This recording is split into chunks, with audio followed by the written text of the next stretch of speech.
भाई सभी को ये वीडियो मेरे ड्राइवर भाइयों के लिए है। अभी कुछ देर पहले मेरे पास उबर का कॉल आया। वो पूछ रहे थे कि आप 14 दिनों से उबर चला नहीं रहे हैं। मैंने कहा जी नहीं चला रहा हूँ। तो बोल रहे हैं कि आपको क्या दिक्कत आ रही है उबर में।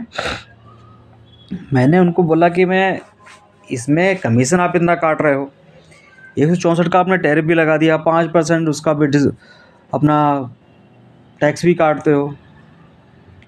बोले सर नहीं, अब आपको ये बताइए आपको कम से कम कितना कितने रुपए किलोमीटर आपको मिलना चाहिए।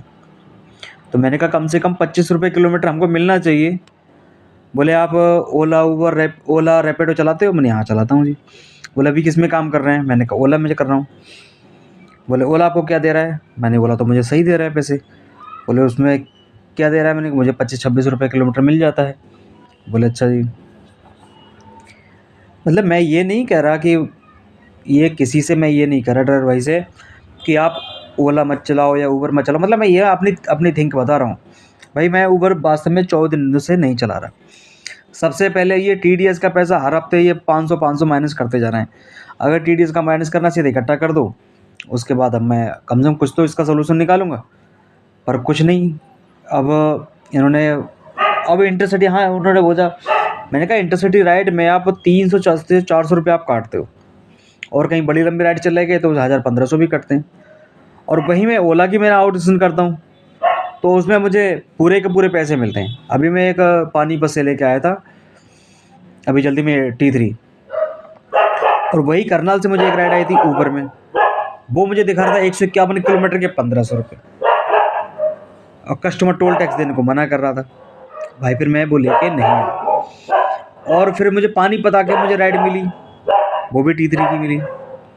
उसमें भाई साहब मुझे अर्निंग मिली 1972 रुपये। कहाँ करनाल और कहाँ पानीपत। तो भाई मुझे तो जो बेस्ट लगेगा मैं तो वही करूँगा ना। और मैं भाई से किसी से ये नहीं कहता कि भाई अभी ये मत चलाओ वो मत चलाओ। देखो कमाना सबको है, जिसको अच्छा लगे वो चलाओ। पर मेरी थिंक ये थी, और मैंने उनको बताया सबसे पहले ये 5% कटना भी बंद होना चाहिए। ये कटने बंद हो, ओला तो नहीं काटती 5% वगैरह कुछ भी, पर ये क्यों काटते हैं पर वो वापस भी हमें नहीं मिल रहा है। पिछले साल भी कोई भी पैसा मेरा वापस नहीं, वो टीडीएस का ITR फाइल करी उसमें कुछ भी मुझे वापस नहीं मिला। और एक बात आप लोगों ने नोटिस की होगी, ये अभी कुछ दिनों से पहले, ये कुछ दिन पहले से ही ये हमको हरियाणा का टैक्स देना शुरू करे हैं।